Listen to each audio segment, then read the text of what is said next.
কালী বিতর্কে এবার যোগদান করলেন রাজ্যপাল জগদীপ ধনকর। তিনি বললেন, আপনাদের বেদনা আমি বুঝতে পারছি। হ্যাঁ, কালী বিতর্কে প্রবেশ ঘটল রাজ্যপাল জগদীপ ধনকরের। মা কালীর অবমাননা প্রসঙ্গে সাধুদের দাবিকে সমর্থন করলেন রাজ্যপাল জগদীপ ধনকর।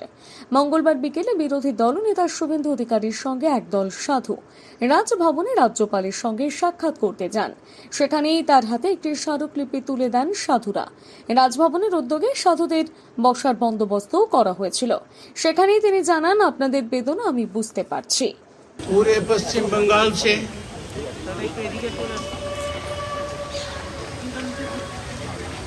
साधु समाज का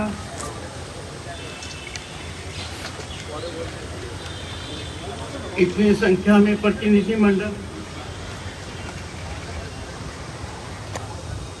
वर्तमान में जो संकट है, जो काली मां का अपमान हुआ है, भावनाओं पर कुठाराघात हुआ है, उसका स्पष्ट संकेत देता है।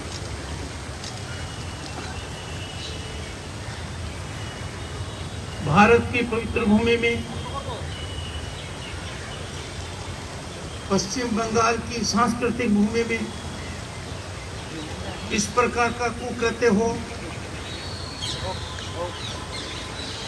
यह सही नहीं है। हमारी संस्कृति, हमारे देवी देवताओं तक का अपमान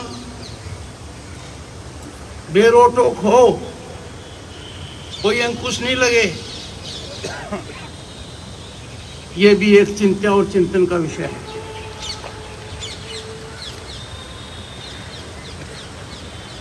मां काली के बारे में जो कहा गया, दुनिया भर में लोगों का दिल दुखी हुआ। दुनिया भर में लोगों में रोष है और रोष का एक आधार है, और आधार है मां काली पूरे भारत की भक्ति का केंद्र है। दुनिया भर के लिए केंद्र है। पश्चिम बंगाल में काली पूजा मां काली की बदौलत ही विश्व स्तर की। स्वामी रामकृष्ण परमहंस ने तो एक ऐसे संत थे जिन्होंने काली मां का साक्षात्कार किया। काली मां के चरणों में सब कुछ उन्होंने समर्पित कर दिया। वो खुद एक महापुरुष हैं और उनकी पूजनीय, हम सब की पूजनीय, स्मरणीय, आदरणीय काली मां के बारे में इस प्रकार के वचन और उत्साह में निरंतरता से बेरोक-टोक बहुत बड़ी भूल है। ये मानव की भूल पर पुनर्विचार होना चाहिए। हमारी संस्कृति का मूल आधार है बर्दाश्त करना। हमारी संस्कृति का मूल आधार है गलत को सही रास्ते पर लाना। और जब गलती इस प्रकार की हो और रोज घाव कर कर उस पर नमक डालना किसी भी शासन व्यवस्था के लिए शुभ संकेत नहीं है। मुझे याद है स्वामी रामकृष्ण परमहंस क्या कहा करते थे, ये संपूर्ण जगत, ये चराचर सब कुछ मां की चेतना से व्याप्त है। बच्चा हो चाहे बुजुर्ग, इसको महसूस करता रहा है, इसको अपने धड़कनों में महसूस करता है। मैं इस प्रकार के कुकृत्य का मेरे द्वारा ली गई शपथ को ध्यान में रखते हुए पुरजोर विरोध करता हूं।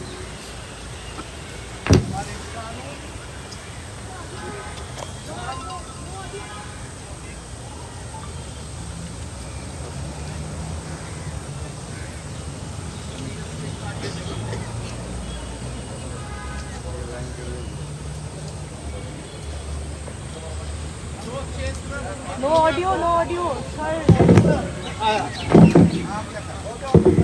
आया जो चेतना हमारी पश्चिम बंगाल की मां काली में दिखती है,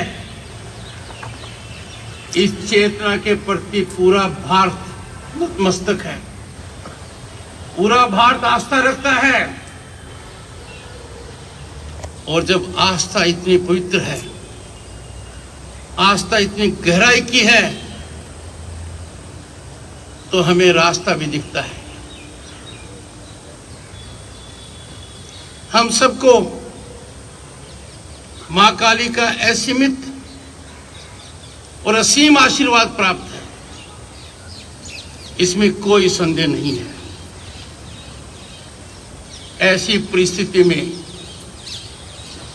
कुछ व्यक्तियों का इस प्रकार बयानबाजी करना और उन पर अंकुश न लगना,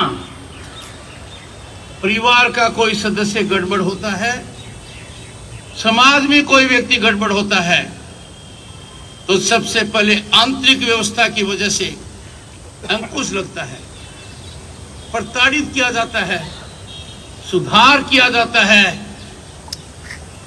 और यदि अगर फिर भी कोई सही रास्ते पर नहीं आता है तो कदम उठाना पड़ता है, व्यवस्था को भी उठाना पड़ता है, कानून को भी उठाना पड़ता है। प्रांत में आज क्या जब हालात की समीक्षा करता हूं राज्यपाल की दृष्टि से, तो बड़ी पीड़ा महसूस करता हूं, चिंता में डूब जाता हूं, चिंतन को विवश हो जाता हूं। आखिर कब तक चुप्पी रखेंगे, कब तक धैर्य रखेंगे? भारत का संविधान क्या कहता है? सबको एक समान नजरिए से देखो। यहां ये नजरिया नहीं है, सबको एक समान नजरिए से नहीं देखा जाता है। जो कुछ मेरी आंखों के सामने हो रहा है, जिसमें सुधार के लिए मैं निरंतरता से कोशिश कर रहा हूं, यह तुष्टीकरण हमें ले डूबेगा। यह तुष्टीकरण हमारी नींद हराम कर देगा। यह तुष्टीकरण प्रजातांत्रिक व्यवस्था की जड़ों को खोखला कर देगा, और इस पूरे घटनाक्रम को एक तुष्टीकरण की दृष्टि से मैं आकलन कर रहा हूं। हमारी चेतना को यह चुनौती है, हमारी धार्मिक भावनाओं पर कुठाराघात है। ऐसे मामले में आवेश और आक्रोश का कोई स्थान नहीं है। साधु समाज और संतों से हम क्या ज्ञान लेते हैं? धैर्य, समझाइश, उसके बाद आप लोगों का एक रूप भी होता है, ताकि गलत को गलत कहा जाए और गलत को सही किया जाए। आप मानकर चलिए, इसमें किसी प्रकार की कोई कसर बाकी आपका राज्यपाल नहीं रखेगा। दूसरा, पहला मैंने कहा तुष्टीकरण। दूसरी जो बड़ी बीमारी जो इस प्रकार के लक्षणों को जाहिर करती है वो ये है, एक विशेष वर्ग को ही मदद दी जाए, एक विशेष वर्ग को ही राहत दी जाए, एक विशेष वर्ग को ही आर्थिक ताकत दी जाए। इसकी इजाजत संविधान नहीं देता। किसी भी मानव की मौत होती है, उसका रंग भेद जाति धर्म नहीं देखा जाता, राहत दी जाती है। यही हमारी संस्कृति है। यहां मैं सीधा इसका उल्टा देख रहा हूं, जिसकी कल्पना कभी कर नहीं सकते, जो कभी हमारे दिमाग में नहीं आया कि प्रजातांत्रिक व्यवस्था में मत अधिकार का मतलब मौत है, बलात्कार है, मानव अधिकार का हनन है, घर में आगजनी है, लूट है, और कोई आंसू नहीं पोंछेगा। दूसरी घटना होती है, आंसू पोंछे जाते हैं, 5-5 लाख रुपए दिए जाते हैं, घर दिया जाता है, नौकरी दिया जाता है। मैं इसके खिलाफ नहीं हूं। जहां भी राहत दी जाती है किसी भी पीड़ित को, किसी वर्ग का हो, किसी धर्म का हो, किसी जाति का हो, किसी संप्रदाय का हो, मैं सराहना करता हूं। और समस्या तब आती है जब आपका नजरिया, आपका सोच विकृत है। एक को प्रताड़ित करना, नजरअंदाज करना, एक तरीके से निर्जीव समझना,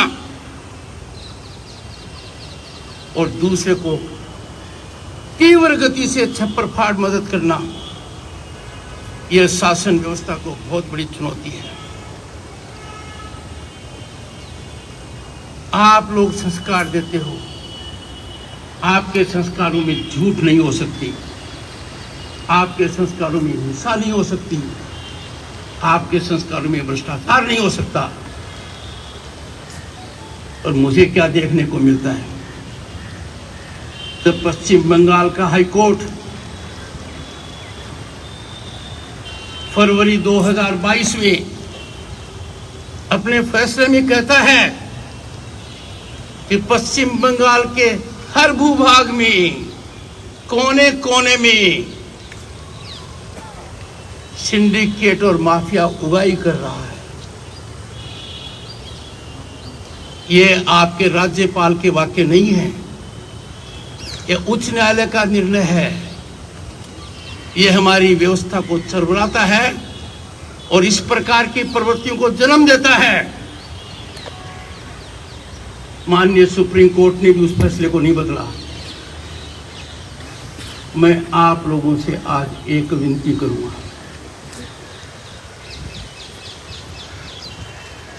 आपका कर्तव्य समाज को देना है जो निरंतरता से दे रहे हैं। आजादी का अमृत महोत्सव है। देश के इतिहास में यह बहुत बड़ी घड़ी है। मेहरबानी करके आपके प्रत्यक्ष सेवक की भावना सुनिए और ऐसा वातावरण पैदा कीजिए कि लोगों के मन से भय निकल जाए। Fear from our minds. Let us have आजादी from fear. इतना डर है कि डर की वजह से डर की चर्चा तो हम नहीं करते। कितना बड़ा विशाल संकट मेरे सामने है राज्यपाल की दृष्टि से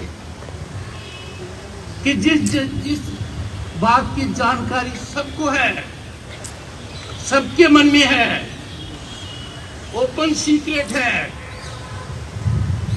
उसकी कानाफूसी करते हुए डर लगता है। भारत की आज़ादी में, समाज की चेतना में साधु संतों का योगदान सराहनीय रहा है, मार्गदर्शक रहा है, प्रेरणादायक रहा है।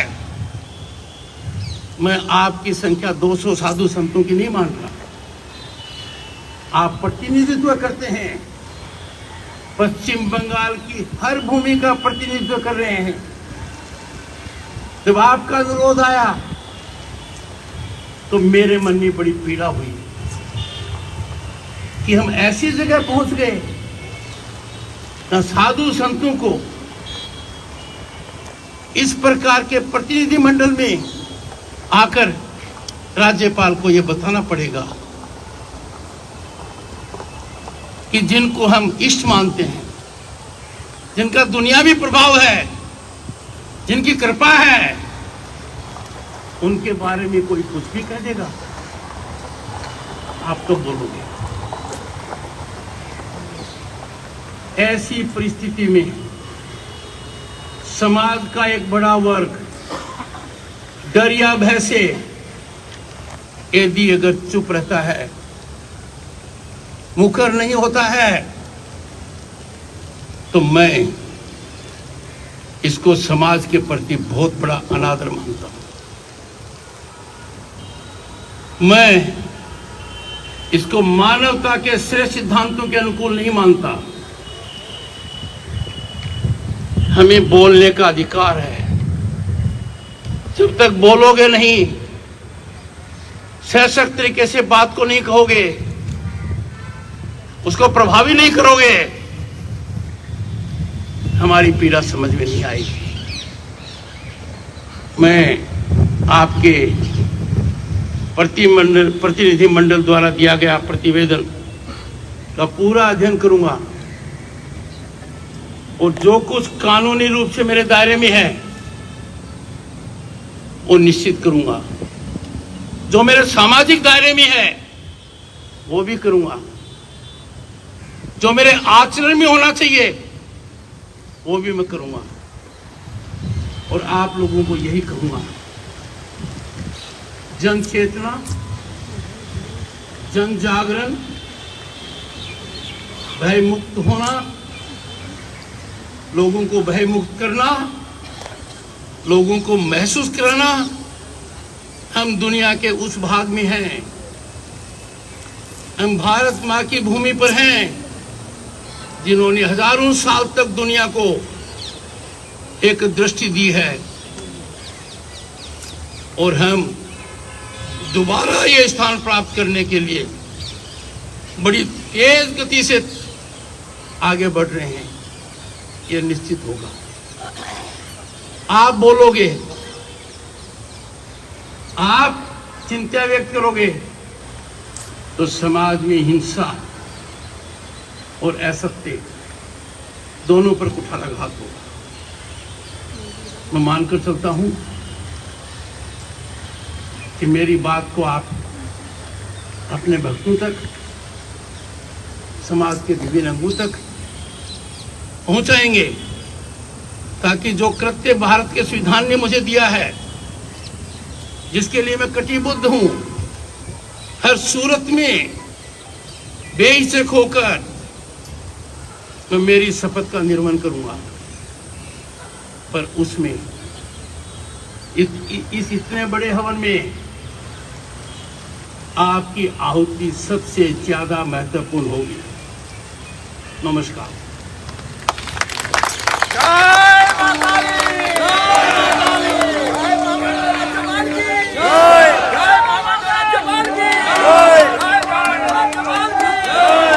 দাও না একাধিক থানায় এফআইআর হতে পারে why not Mahua Mishra why not মহাদেবের শিবলিঙ্গ নিয়ে জাঙ্গিপাড়া থেকে একজন বলেছেন ব্যবস্থা কেন তোমাদের ইয়েতে হিন্দুরা কি দুর্বল নাকি, এত নরম নাকি?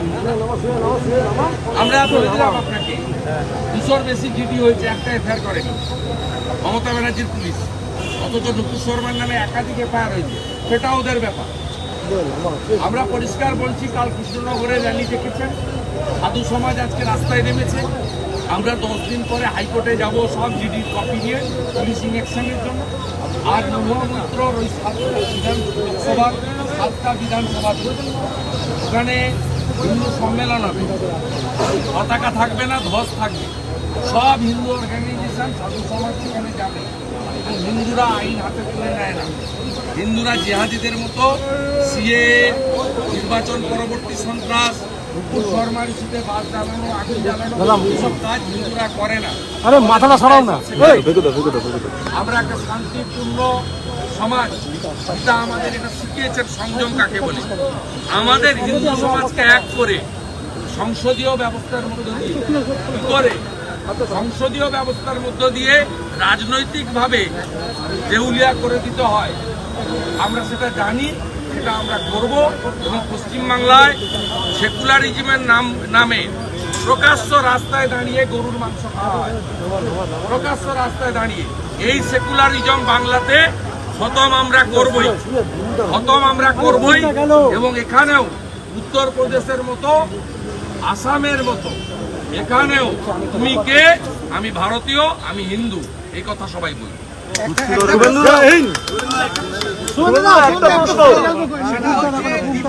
এবং ওই আপনাদের পরিবারে আজকে গ্রেপ্তার করা হয়েছে দিব্যেন্দু ড্রাইভারকে এবং যাদের আমি এগুলো নিয়ে কোনো মন্তব্য করব না। আমি বলবো না এই completely please ask Mamata Banerjee. আপনার এবিপি আনন্দের অনেকগুলো রিপোর্টার দার্জিলিংয়ে আছে, মমতা ব্যানার্জিকে প্রশ্ন করুন। He is the fitment to answer this question. ওনাকে আমি 1956 ভোটে হারিয়েছি, আমার কাছে হেরেছেন কম্পার্টমেন্টাল চিফ মিনিস্টার। এই চিফ মিনিস্টারের কাজ হচ্ছে বিরোধী দলনেতাকে যেভাবে হোক অপদস্থ করো, by the misuse of hooligan, by the misuse of police, by the misuse of administration, by the misuse of muscle power or money power. এটা উনি করে যাচ্ছেন। আপনি উনাকে জিজ্ঞেস করুন, উনি ভালো করে উত্তর দিতে পারবেন। আর আমার বিরুদ্ধেও স্টার্ট করেছিলেন, সুপ্রিম কোর্টে দুটো থাপ্পড় খেয়ে বাড়ি এসেছেন মমতা।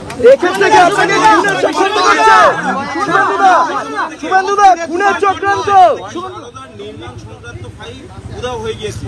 পুরো চেয়ারম্যান তিনি অভিযোগ করেছেন। আপনার কনভয় কনভয় এবিপি আনন্দ থেকে। আপনি আমাকে এই প্রশ্ন করছেন ভাই, ঘটনা ঘটেছে না, আজকে। আমি তার উত্তর দেবো ভাই, আমি কেন উত্তর দেব? আপনার যদি অত ইন্টারেস্ট থাকে আপনি হাইকোর্টে চলে যান, ওই ইনভেস্টিগেশনটা সিবিআই করবে। শুভেন্দুদা আপনার কনভয় তো আপনার কনভয় 10 দিনের ব্যবধানে আমি রাস্তায় বেরোলে এগুলো হতে পারে, এগুলো নিয়ে ইন্টারেস্টেড নই। আর একটা শুভেন্দু কিছু ক্ষতি হলে লক্ষ লক্ষ শুভেন্দু পুলিশের তৈরি আছে। এখানে রাষ্ট্রবাদী সরকার হবে, এখানে স্কুলে গীতা পড়ানো হবে। পুলিশের ভূমিকা শুভেন্দুদা